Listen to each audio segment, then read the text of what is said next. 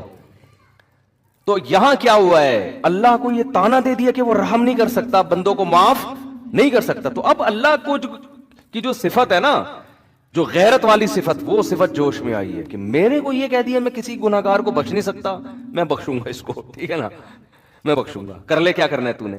تو وہ غریبی میں اس کی کیا بخشش ہو گئی؟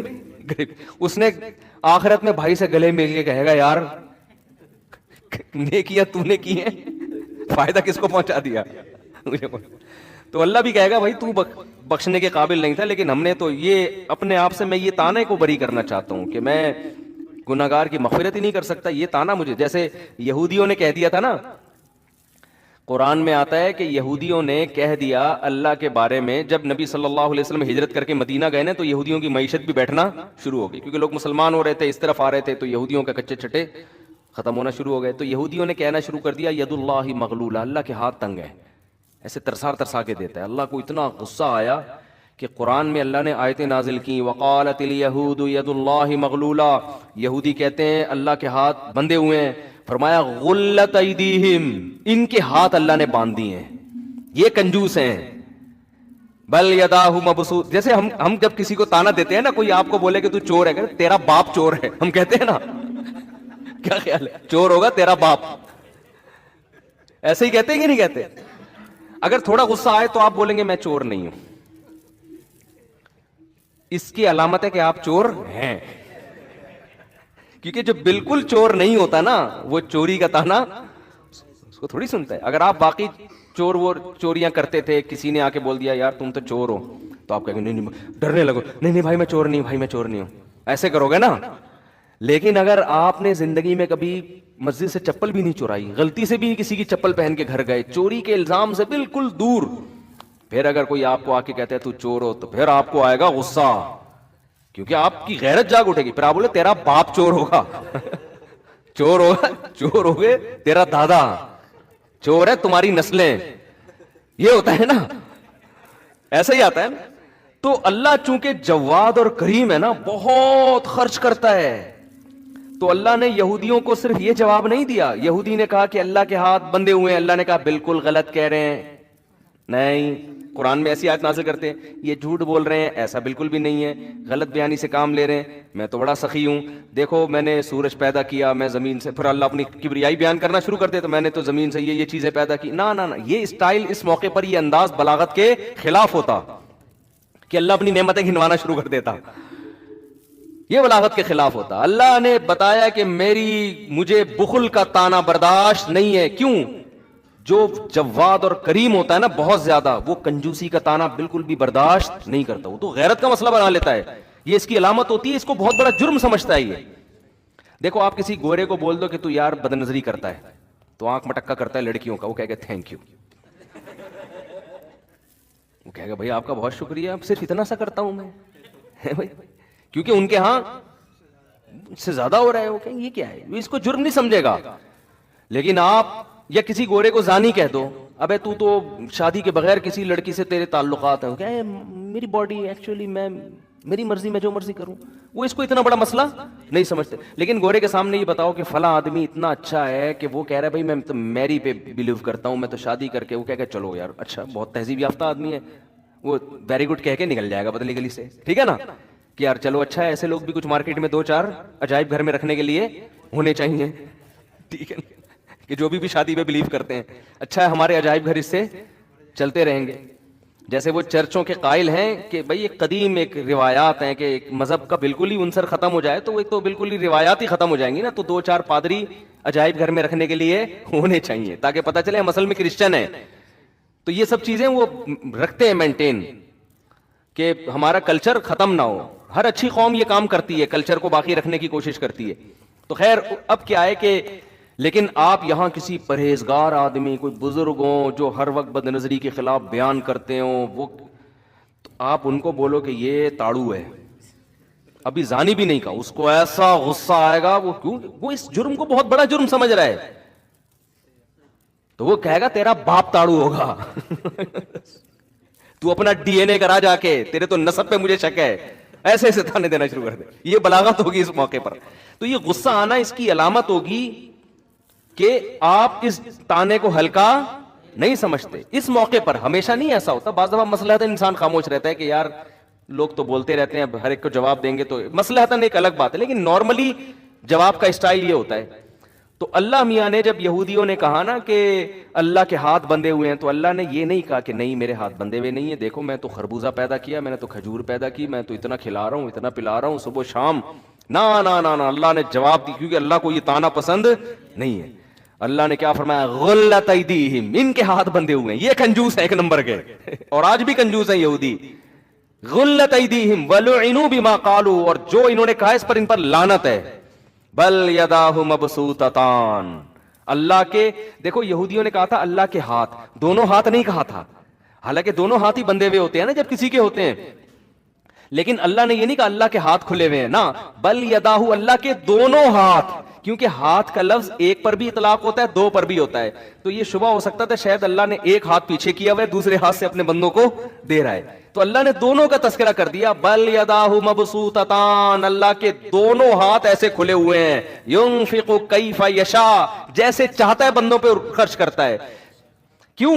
ہم جب کسی پہ خرچ کرتے ہیں تو جیسے چاہتے ہیں ویسے کر نہیں سکتے ہم، کیونکہ ہمیں ڈر ہوتا ہے کہ یار ہمارے پاس کہیں ختم نہ ہو جائے. اللہ کہتے ہیں مجھے یہ خوف نہیں ہے، جیسے چاہتا ہوں اپنے بندوں پر خرچ کرتا ہوں. تو یہ خود اللہ کے جواد اور کریم ہونے کی علامت. ایسا جواد اور کریم خدا ہو اور آدمی کہہ رہا ہو دوسرے کے بعد تیسرا بچہ ہوا تو کھائے گا کہاں سے؟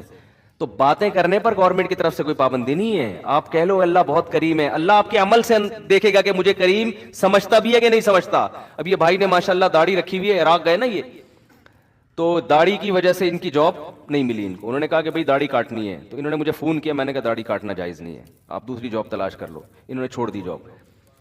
تو جو آدمی اللہ کو کریم سمجھے گا کہ یار خزانے کس کے ہاتھ میں ہیں؟ اللہ کے، وہ حرام کی طرف نہیں جائے گا. لیکن ہم کیا ہو رہا ہے کہ سارے گناہ کر کے، تو سب گناہ کر کے ہی آپ نے اگر کمانا ہے تو پھر اللہ کریم کا کیا مطلب ہوا؟ گورا کہتا ہے تم بھی اسباب پہ یقین کرتے ہو، میں بھی اسباب پہ یقین کرتا ہوں، تم بس اللہ کو کہہ دیتے ہو کہ وہ رزق دینے والا ہے، تو میں بھی کہہ دیتا ہوں، تو فرق کیا ہو گیا؟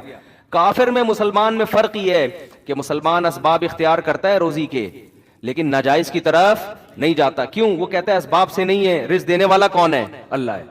پھر بھی اگر رزق نہ ملے نا تو سمجھ لو کہ اللہ کی مصلحت میرے ساتھ یہی ہے، وہ مجھے آزمانا چاہتا ہے. کیونکہ جس کے پاس ہو وہ نہ دے رہا ہو تو کوئی مصلحت ہوتی ہے نا. باپ کی جیب میں پیسے بھرے ہوئے ہیں، بچہ جیب خرچی مانگ رہا ہے، باپ نہیں دے رہا، اس کا یہ مطلب نہیں ہے کہ بھائی باپ ظالم ہے. باپ کچھ اور چاہ رہا ہے، باپ چاہ رہا ہے تمہارے لیے بڑی پراپرٹی خرید لے، اس سے باپ چاہ رہا ہے کہ تمہاری عادت نہ خراب ہو جائے، تم کہیں عیاشیوں میں نہ پڑ جاؤ. تو کوئی مصلحت سے نہیں دے رہا تو اسی میں خیر ہے.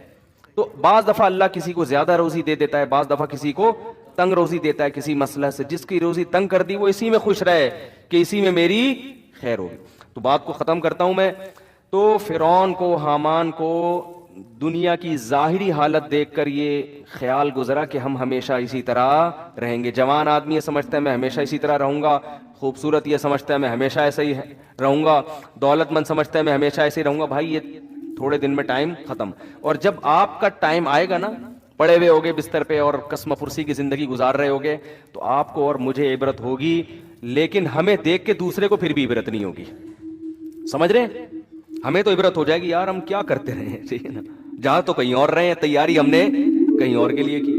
نظر سوئے دنیا، قدم سوئے مرقد، کہاں جا رہا ہے کدھر دیکھتا ہے. قدم ہے قبرستان کی طرف، دل لگا رہا ہے بحریہ ٹاؤن کے پلاٹوں میں.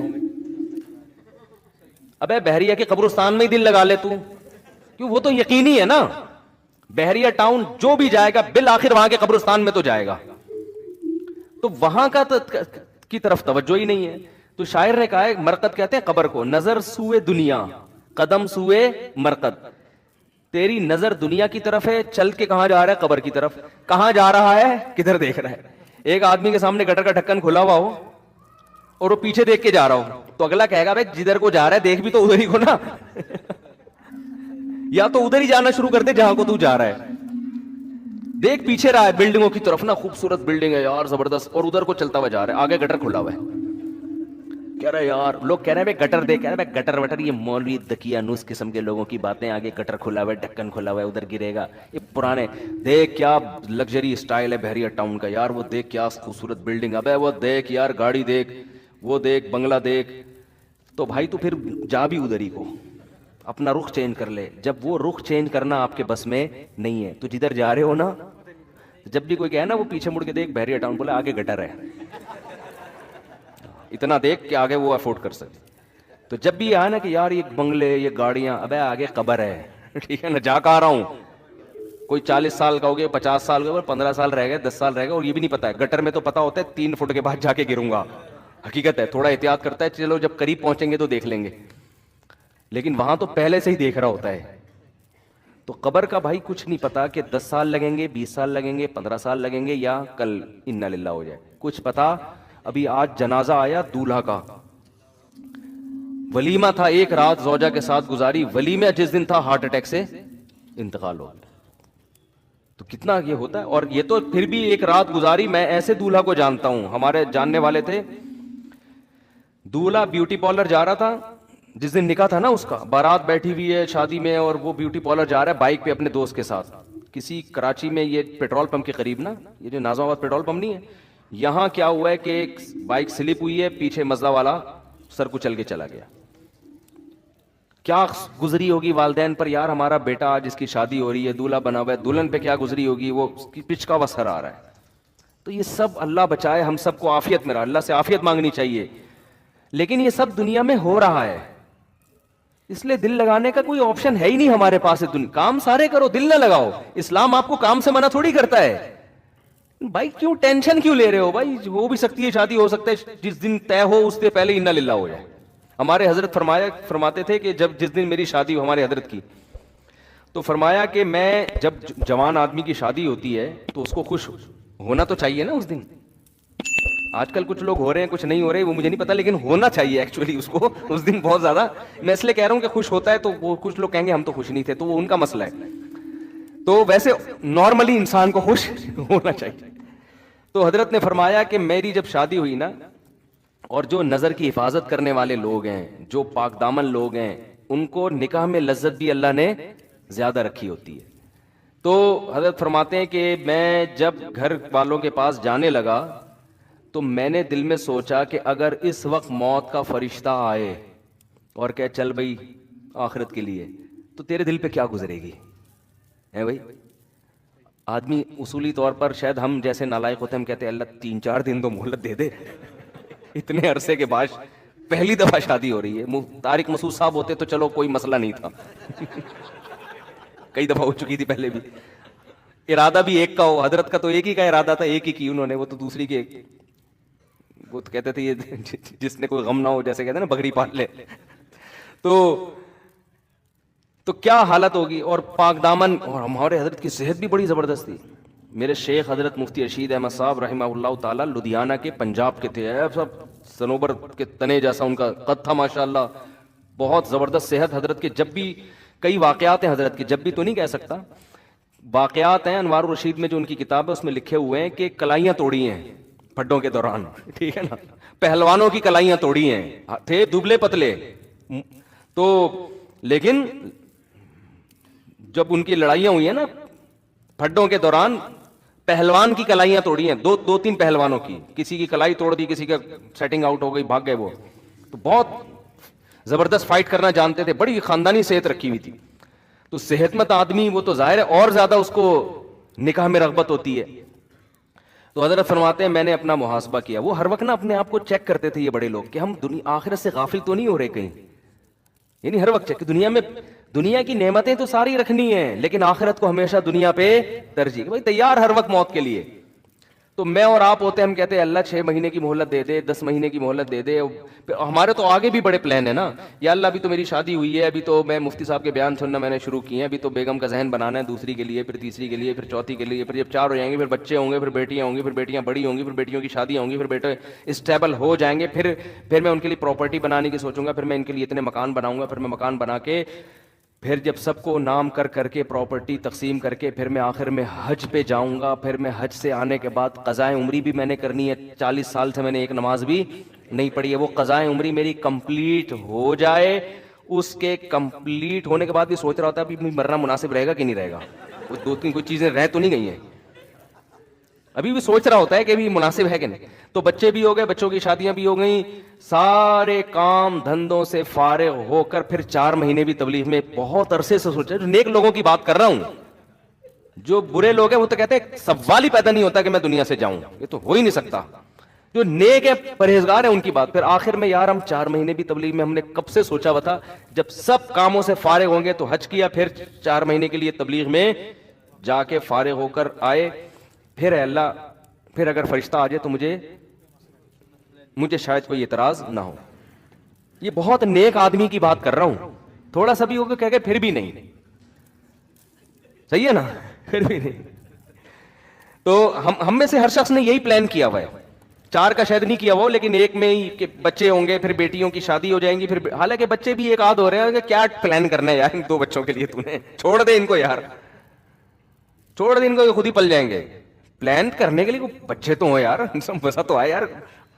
25-30 بچے ہیں, آدمی پلاننگ کر رہا ہے یار, یہ والا کوئی تبلیغ میں بھیج دو, اس کو انجینئر بنا دو, اس کو آرمی میں بھیج دو. مزہ بھی آتا ہے پلان کرتے ہوئے. آپ کہو گے اتنے وسائل کہاں سے آئیں گے, ہو جائیں گے, ٹھیک ہے نا, اللہ نے چاہا. تو پلان کرنے کا مزہ بھی جب آتا ہے جب آپ کے پاس ہول سیل کے حساب سے اولاد ہو. پھر آدمی سوچتا ہے اس کو رکشے پہ لگا دے, اس کو WR, ایک کنڈکٹر WR کا بھی گھر میں ہونا چاہیے. اس کو ڈاکٹر بناؤں گا, اس کو میں سائنٹسٹ بناؤں گا, اس کو میں فوج میں کمیشن آفیسر بھیجوں گا, اس کو میں تاجر بناؤں گا. پلان کرنے میں مزہ آتا ہے. ایک آدھ بچہ ہے, تو نے جو بننا ہے نا بن کے بتا دینا مجھے کیا بننا, خود ہی اطلاع دے دینا. تو پلان نہیں ہوتا. خیر, تو ہمارے حضرت کا کیا سوچ, فرماتے ہیں میرا نکاح ہوا, میری رخصتی ہو گئی, تو میں سوچ رہا ہوں کہ اگر اس موقع پر موت کا فرشتہ آئے تو مجھے دھچکا تو نہیں لگے گا کہ یار تھوڑا ٹائم مانگ لوں. حضرت فرمایا الحمدللہ. میں بار بار دل کو ٹٹولا, میں نے کہا نہیں, مجھے مرنے میں کوئی غم نہیں, کوئی غم انشاءاللہ نہیں ہوگا. صحیح ہے نا, یہ شریعت ہم سے یہ چاہتی ہے, شریعت ہم سے یہ چاہتی ہے. تو ہم لوگ اس پہ ہیں نہیں. تو یہ بن جائے تو اس کا سب سے بڑا فائدہ ہے زندگی خوشی میں. وہ میں موسیقی کی بات پھر اگلے بیان میں کروں گا انشاءاللہ, کہ جو کہتے ہیں نا موسیقی لائف میں بورنگ, وہ جو ہمارے کزن کا میں بتا رہا تھا نا, یہ بورنگ لائف. تو بات یہ ہے کہ جس لائف کو آپ بورنگ سمجھ رہے ہو نا, خوشیاں اسی میں ہیں. اور جس لائف کو آپ سمجھ رہے ہو نا انٹرٹینمنٹ, وہ ایسے انٹرٹینمنٹ ہے جیسے چرسی کو, ہیروئن کو چرس پیتے ہوئے مزہ آتا ہے, بس وہ چرس کے دوران ہی آتا ہے, اس کے بعد پھر ختم. پھر وہ زیادہ ڈپریشن میں جاتا ہے. چرسی, آپ کو پتا ہے جو لوگ چائے نہیں پیتے ان کو غصہ کم آتا ہے, چائے پینے والوں کو زیادہ. میں بھی پیتا ہوں چائے, عادت پڑی ہوئی ہے, لیکن کوئی بہت زیادہ یعنی بہت زیادہ فرق نہیں ہے. چائے تو سب سے کم درجے کا ہے نا, کیفین. نہ پیو تو اچھا ہے, پی رہے ہو تو میں نے 2-3 ڈاکٹر سے کہا, انہوں نے کہا یار سٹا نہیں لگا رہے, چرس نہیں پی رہے, تو چلو یار اتنا مارکیٹ میں چلتا ہے. اور مجھے چائے کی عادت لوگوں نے ڈالی ہے, میں نے چھوڑ دی تھی, 1 سال چائے چھوڑ دی تھی, فضول چیز ہے, کیا کرنا ہے پی کے. بہت ہنسی خوشی زندگی گزر رہی تھی. پھر وہ لوگوں نے پلا کے نا, ہمارے KPK کے لوگ سخی اتنے ہیں کہ اگر چائے نہیں پیو نا تو پھر یہ دمبا کھلاتے ہیں. پیٹ بھرا ہوا ہے نہیں کھا سکتا دمبا بھائی, کہہ رہے ہیں پھر کولڈ ڈرنک پلاتے ہیں. کہہ رہے ہیں ہمارے یہاں مہمان آیا, یہ کیسے ہو سکتا ہے کہ یہ خالی پیٹ چلا ہے, تیرا باپ بھی کھائے گا. حقیقت ہے, ہمارے مہمان آیا یار خالی پیٹ چلا جائے. ابے بھائی میں اس کا بھی تو مہمان تھا, ادھر میں دمبا چربی میں کھا کے آیا ہوا ہوں, وہاں میں نے کولڈ ڈرنک بھی پی لی, لسی بھی پی لی, بھائی میں پھٹ پھٹا کے مر جاؤں گا. کہہ رہے ہیں ہمارے, ہم لوگ سوچیں اپنے بچوں کو کیا بتائیں گے یار, ہمارے مہمان آئے, اور یہ تو غیرت کا مسئلہ ہے. تو چائے سب سے کیا ہے, ہلکی چیز. ہم کہتے بھائی تو چائے بنا کے لے آئے, ورنہ کولڈ ڈرنک تو اس سے زیادہ خطرناک ہے, لسی کی جگہ نہیں ہے پیٹ میں. تو مجبوراً پھر لوگ بھی ایسے ہی ہیں. تو یعنی جو پنجاب میں جاؤ تو ہر جگہ, پھر ہم نے کہا یار یہ اس سے پاکستان میں بچنا ہم میرے جیسے آدمی کے لیے ممکن نہیں ہے, پی لے. ٹھیک ہے نا, کیا ہے کیا ہو جائے. لیکن حقیقت بتاؤں, میں نے جب 1 سال چائے چھوڑی رکھی تھی نا, تو مجھے ہو گیا تھا کہ جو میرے اندر ہر آدمی میں کچھ نہ کچھ غصہ تو ہوتا ہے نا, وہ بھی ختم ہو گیا تھا, یعنی غصے والی بات پہ بھی نہیں آ رہا تھا. وجہ کیا ہے کہ چائے بھی آپ کو ریلیکس کرتی ہے نا, تو جب آپ کو ریلیکس کرتی ہے تو پھر آپ اس کے عادی ہو جاتے ہیں, پھر آپ کو کوانٹٹی بڑھانی پڑتی ہے. تو یہ ہر چیز میں ایسے ہی بڑھاتے بڑھاتے, لیکن وہ کیونکہ بہت کم درجے کا نشہ ہے, وہ بہت زیادہ پیتے رہو تو جا کے ہوتا ہے, اور اس سے چھوڑنا بھی کوئی اتنا مشکل کام نہیں ہے, 3-4 دن تک 8-10 دن تک اثر ہوگا, پھر نارمل ہو جاؤ گے. لیکن جو زیادہ نشے کی چیزیں ہیں نا وہ بڑی ڈینجرس ہوتی ہیں.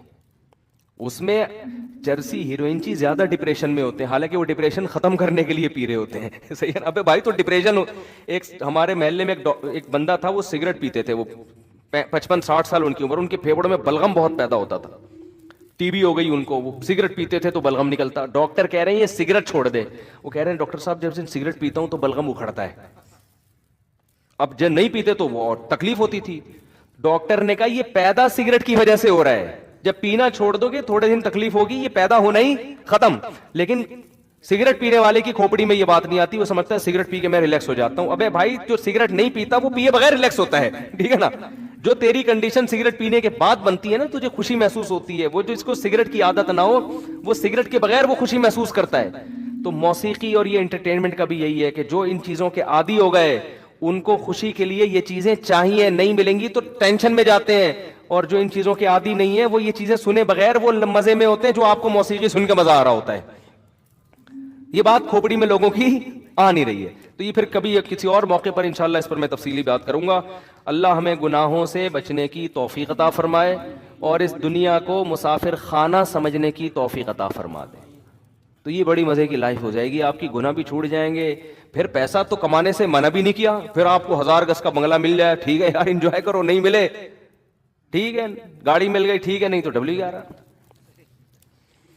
بینک اسلامی سے پاک قطر تکافل لینا کیسا ہے؟ ہم جامعۃ الرشید میں بہت سے علماء کو تکافل پر اعتراض ہے, میرے جیسا ناچیز بھی مطمئن نہیں ہے تکافل پر. باقی دارالعلوم کے بڑے بڑے علماء اس کو جائز کہتے ہیں. جب دو اہل حق علماء میں اختلاف ہو جاتا ہے تو پھر عامی آدمی یہی ہے کہ احتیاط یہ ہے کہ نہ کیا جائے, اور گنجائش یہ ہے کہ کر لیا جائے. تو دونوں قول پر عمل کیا جا سکتا ہے, کیونکہ عامی آدمی کے لیے تو دونوں ایک جیسے ہیں نا. جب بھی کوئی ایسا اختلاف ہوتا ہے نا تو علماء ایک ٹرم استعمال کرتے ہیں کہ اس میں احوط یہ ہے کہ اس سے بچو, ایسر یعنی آسانی اس میں ہے کہ کر لو, کیونکہ اب اختلاف ہے تو خالص حرام نہیں کہہ سکتے اس کو, سمجھتے ہو. تو کوئی کرنا چاہے تو, یا کسی کو ان کی رائے پر اعتماد ہو تو ٹھیک ہے. سعودی عرب نے تبلیغی جماعت پر پابندی لگا دی ہے. دیکھو بات یہ ہے, میں بار بار یہ کہتا ہوں, انور مقصود نے جب معین اختر سے پوچھا نا کہ ماموں کیا کرتے ہیں, تو معین اختر نے کہا ماموں کی باتیں کس سے پوچھو, ماموں. تو سعودی حکومت جو کر رہی ہے نا, تو سعودیہ کی باتیں کس سے پوچھو, حکومت سعودیہ سے پوچھو, مجھ سے پوچھ کے پابندی نہیں لگائی. آئی بات سمجھ. تو وہ پروگرام کا میں نے کلپ دیکھا تھا, بہت جگہ فائدہ ہوا, بہت جگہ فائدہ ہوا, گھر میں بھی فائدہ ہوا. میرے گھر والے مجھ سے کچھ پوچھ رہے ہوتے ہیں نا کہ وہ کیا کہہ رہا تھا, میں نے کہا ماموں کی باتیں کس سے پوچھو, ماموں سے پوچھو. تو یہ مسجد میں بھی فائدہ ہوا, لوگ مجھ سے آگے پوچھ رہے ہوتے ہیں. میں کہتا ہوں بھائی معین اختر سے ہم نے ایک چیز سیکھی ہے. اس کے شارٹ کلپ میں انور مقصود نے پوچھا کہ ماموں کیا کرتے ہیں, اس نے کہا ماموں کی باتیں ماموں سے. پھر جب بہت زیادہ پوچھا اس نے کہا ماموں گالیاں دیتے ہیں, یہ کرتے ہیں.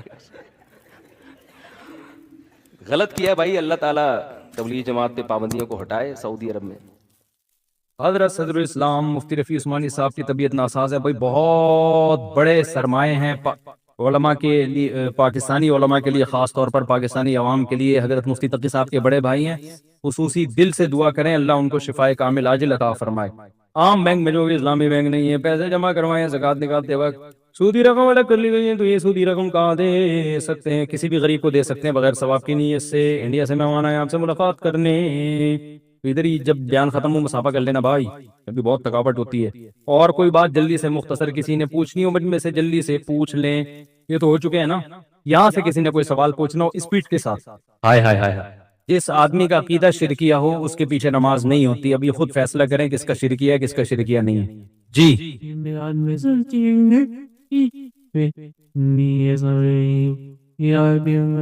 ہاں نہیں, پردہ ہوگا, پردے کے ساتھ رہیں, ٹھیک ہے نا. کزن سے, کزن کے لیے پردہ, آپ کا پردہ نہیں ہوگا کزن سے, کزن کا آپ سے پردہ ہوگا.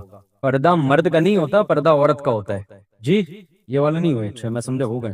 حضرت والا کراچی کے ٹریفک سے تنگ آ گئے ہیں، رانگ سائڈ ٹریفک بہت آتا ہے، کچھ پتہ نہیں ہوتا کہ کون کہاں جا رہا ہے، کبھی صبر کا پیمانہ لبریز ہونے لگتا ہے، ڈر لگتا ہے کہ بائک سے اتر کر کسی کو پھوڑ نہ دوں، بے صبرا ہو جاؤں اور جس پر غصہ آ رہا ہے اس کو دو چار رکھ دوں۔ وہ بھی رکھے گا، جب آپ دو چار اس کے رکھیں گے تو 8 10 وہ بھی رکھے گا، اتنا نیک تھوڑی کوئی ہوتا ہے کہ آپ اس کے رکھیں اور وہ کچھ بھی نہ کہ وہ تھینک یو کہہ کے چلا جائے۔ باقی آپ نئے نئے کراچی میں آئے ہیں میرا خیال ہے آپ کا مسئلہ ہی کس نے پوچھا ہی نئے آئے ہیں کراچی میں، ہاں تو وہ تھوڑے دن میں عادی ہو جائیں گے۔ پھر جو تمیز سے ڈرائیونگ کر رہا ہوگا اس پہ آپ کو غصہ آئے گا، ابے کم بخت، یعنی آپ بولو گے ابھی یہ تو جو اسپیڈ لمٹ ہے اس کے اندر اندر کیوں چل رہا ہے تو یہ آپ کو تھوڑے دن میں سیٹ ہو جائیں گے۔ ہوتا ہے جب نئے نئے کوئی کراچی آتا ہے تو شروع میں ایسا ہوتا ہے۔ دیکھو یہ کراچی کے جو کھڈے ہیں نا، یہ اللہ کی بہت بڑی رحمت ہے، اس کو عذاب مت سمجھو، حقیقت بتا رہا ہوں میں، اس سے کھانا ہضم ہوتا ہے۔ کراچی میں پیٹ کے مسائل بہت زیادہ ہیں، کراچی کی سڑکوں میں اسپیڈ بریکر زیادہ ہیں، سڑک کم ہے، کھڈے زیادہ ہیں، تو یہ اس کا فائدہ ہو رہا ہے، بہت فائدہ ہو رہا ہے اس سے۔ میں جب بھی کراچی آتا ہوں الحمدللہ کمر ومر کے سارے مورے اپنی جگہ سیٹ ہو جاتے ہیں، یہ تھوڑے دن میں سیٹ ہو جائیں گے انشاءاللہ۔ حضرت آپ نے فن والوں کے ساتھ اسٹوڈیو میں بیٹھ کر فنی ویڈیو دیکھی تھی جس میں عربی گانا بھی تھا اور میوزک بھی، تو کیا آپ اس بات کے قائل ہو گئے ہیں کہ فنی ویڈیو میں میوزک ہو سکتا ہے؟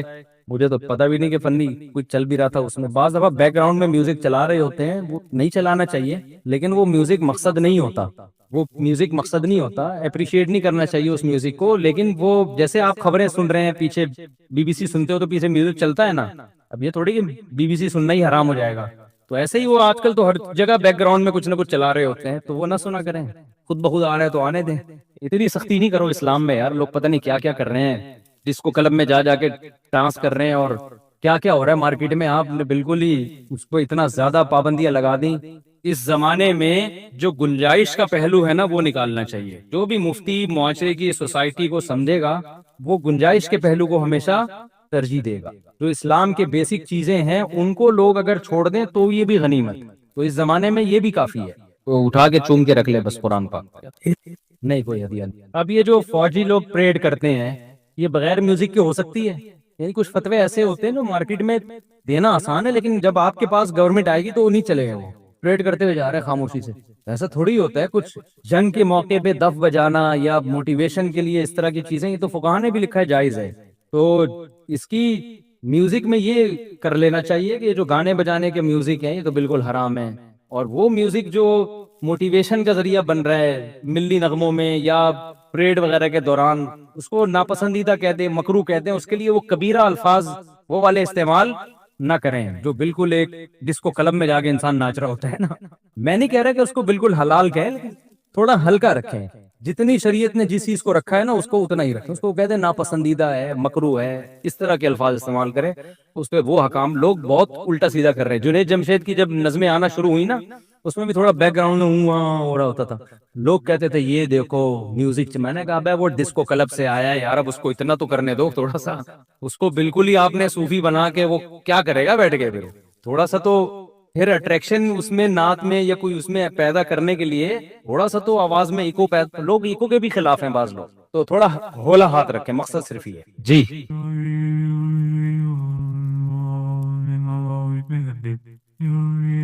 ہاں اچھا میں چندہ نہیں دیتا ایسے، ہاں نہیں یہ مسائل کا سیشن ہے نا، یہ تو پورے مشورے لے رہے ہیں آپ، یہ تو آپ خود فیصلہ کریں، ٹھیک ہے۔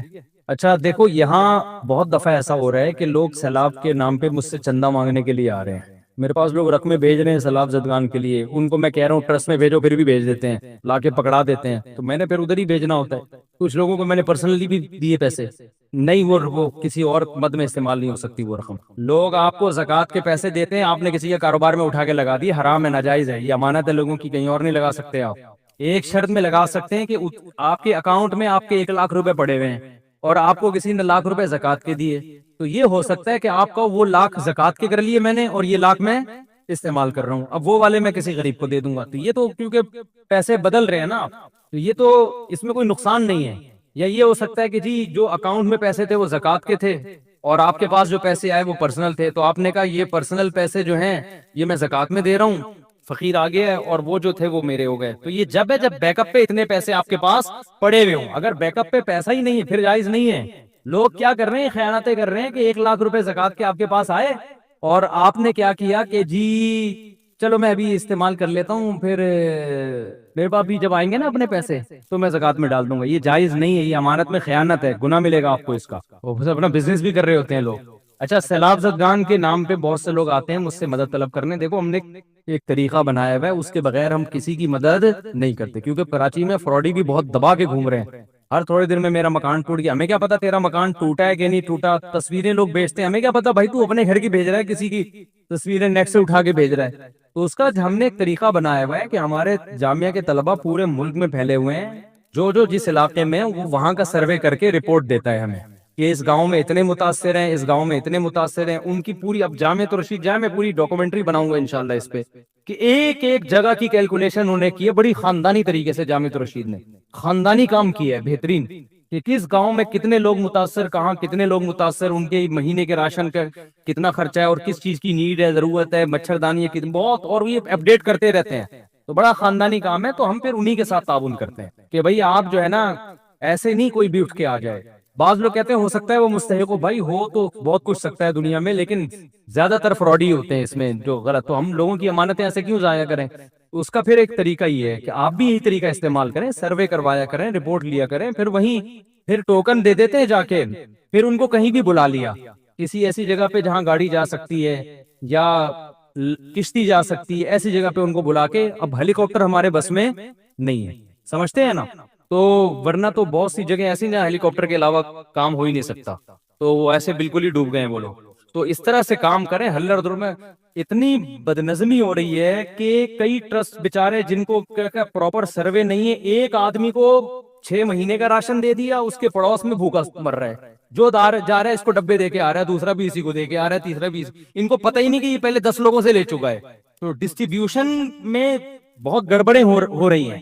اس لیے جب بھی اس طرح کا کوئی بڑا کام کیا جاتا ہے پراپر طریقے سے, وہیں کے ہمارے یہ سہولت ہے کہ ہمارے طلبہ ملک کے چپے چپے میں الحمدللہ 20 سال سے ہم مدرسے میں پڑھا رہے ہیں نا, پورے ملک سے لوگ آتے ہیں, طلبہ جاتے ہیں, ان کا ریکارڈ ہے ہمارے پاس, کون سا طالب علم کہاں رہتا ہے, ان سے ہم رپورٹیں طلب کرتے ہیں, پھر ان کے ذریعے مدد کرتے ہیں. اس طرح سے کام آپ لوگ بھی اسی طرح سے کریں اگر کرنا چاہتے ہیں. ایسے ہلڑ دھڑ میں جا کے بس لوگ کیا کریں, تاجر ٹرک لے کے گئے, وہ اکثر تو ٹرک راستے میں اڑ جاتے ہیں, اور پھر جا کے ایسے ہی پھینک پھاک کے آ گئے, تو وہ نہیں ہوتا, ایسے مزہ نہیں آتا. لوگوں کی امانتیں ضائع ہوتی ہیں اس طریقے سے. اور بعض لوگوں نے تو یہی لا کے رکھے, بارشوں میں سارا راشن ان کا تباہ و برباد ہو گیا. ان کو ذرا بھی خیال نہیں, کروڑوں روپے لوگوں کے آپ بارشوں میں برباد کر رہے ہو, راشن تباہ ہو رہا ہے. ایسے بھی ویڈیوز آ رہی ہے لوگوں کی. تو اس لیے کام کریں, پیسہ اللہ نے دیا ہے تو اس کو تمیز سے خرچ کریں. بےہودہ طریقے سے اسراف کر کے اڑانا ٹھیک نہیں ہے. وما علینا الا البلاغ, بہت مذاق ہو گیا. 2 پراٹھوں کا مطلب یہ نہیں ہوتا قیامت تک آدمی بولتا ہی رہنا ہے. گانوں میں کفریہ کلمات کا حکم. بہت سارے ایسے گانے ہیں جن میں کفریہ کلمات ہیں. اگر کوئی مسلمان اس جملے کو سمجھے بغیر انجانے میں وہ گانا گائے تو کیا اس کی وجہ سے وہ کافر ہو جائے گا؟ محمد تسلیم اختر انڈیا سے. نہیں, انجانے میں کافر نہیں ہوگا, لیکن گانا گانا مسلمان کو گانے نہیں گانے چاہیے. باقی گانوں میں جو کفریہ کلمات ہوتے ہیں, اس میں ایک بات سمجھیں کہ شاعری کے اصول اور ضابطے کچھ اور ہوتے ہیں. بعض دفعہ شاعر کسی چیز کو مبالغہ کر کے ایک بیان کر رہے ہوتے ہیں, اس پہ جو جذباتی لوگ ہوتے ہیں فوراً کفر کا فتویٰ لگا دیتے ہیں. یہ بھی غلط. شاعری کی دنیا ایک عام دنیا سے الگ ہوتی ہے. علامہ اقبال کی شاعری تھی نا شکوہ, اس میں اللہ سے بہت ساری شکایتیں کی. اب بعض لوگوں نے اس وقت, متشدد لوگوں نے علامہ اقبال پہ کفر کا فتویٰ لگا دیا. صحیح جو سنجیدہ علماء تھے انہوں نے تو نہیں لگایا, لیکن بعض نے لگا دیا. تو وہ شاعری تھی, اس میں اللہ سے شکایتیں بھی ہو رہی ہیں, شکوے بھی ہو رہے ہیں. تو ایک نثر میں جب ہم عام نارمل حالات میں ایسی بات کر دیں تو وہ کفر کا فتویٰ لگے گا. شاعری کے اصول, میں یہ نہیں کہہ رہا شاعری میں کفر بکنا جائز ہے, میں یہ کہہ رہا ہوں کہ شاعر کی بات کو سمجھنے کی کوشش کرنی چاہیے کہ یہ کہنا کیا چاہ رہا ہے. تو اس میں جلد بازی نہیں کرنی چاہیے. کفر کے معاملہ ایسا نہیں ہے کہ کوئی بھی کچھ بات کہتے ہو آپ نے فوراً اٹھا کے اس کو کافر کہہ دیا. اور تو شاعری میں اگر آپ خود نہیں فیصلہ کر سکتے, کسی عالم سے پوچھ لیں, پڑھے لکھے سنجیدہ علماء سے, کہ بھئی یہ کافر ہے بھی یا نہیں ہے, یا یہ کلمات کفری ہیں, تو آپ کو بتائیں گے کہ بھئی یہ شاعری کا ناز ہوتا ہے. بعض دفعہ اللہ سے شکایتیں ہو رہی ہوتی ہیں, وہ شکایتیں صرف ایک ناز کے حکم میں ہوتی ہیں کہ ناز کیا جا رہا ہے اللہ کے ساتھ. تو اس میں جلد بازی سے کام نہیں لینا چاہیے فتویٰ لگانے میں اور کفریہ کافر کہنے میں کسی کو. مذہبی لوگوں میں بعض دفعہ بڑی شدت آ جاتی ہے, اس سے بڑے مسائل کھڑے ہو جاتے ہیں. تو واضح طور پر جب کفری بات ہوگی یا بے ادبی کی بات ہوگی پھر بہرحال اس کو غلط کہا جائے گا. لیکن گھما پھرا کے جیسے وہی ہے نا چپل پہ اللہ لکھا ہوا ہے, کچھ لوگوں نے لا کے دکھا, کہ وہ نہیں لکھا ہوا تھا چپل پہ اللہ, خدا نا کون لکھے گا بھائی چپل پہ اللہ, تو مجھے لا کے دکھایا وہ یوں یوں بن رہا ہے. تو بھائی ایسے لکیروں سے آپ بادل میں تصور کر کے دیکھیں نا, آپ فرض کریں گے اللہ لکھا ہوا ہے تو اللہ نظر آئے گا آپ کو, آپ فرض کریں گے کہ کوئی بھالو بنا ہوا ہے تو بھالو نظر آئے گا آپ کو.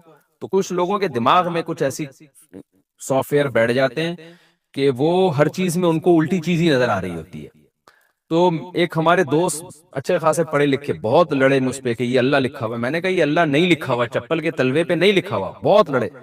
تو وہاں کسی عمارت پہ وہی ڈیزائن ہمیں نظر آیا, میں نے کہا کیسا خوبصورت ڈیزائن ہے, کہہ رہے زبردست. میں نے کہا غور کرو یہ اللہ لکھا ہوا ہے.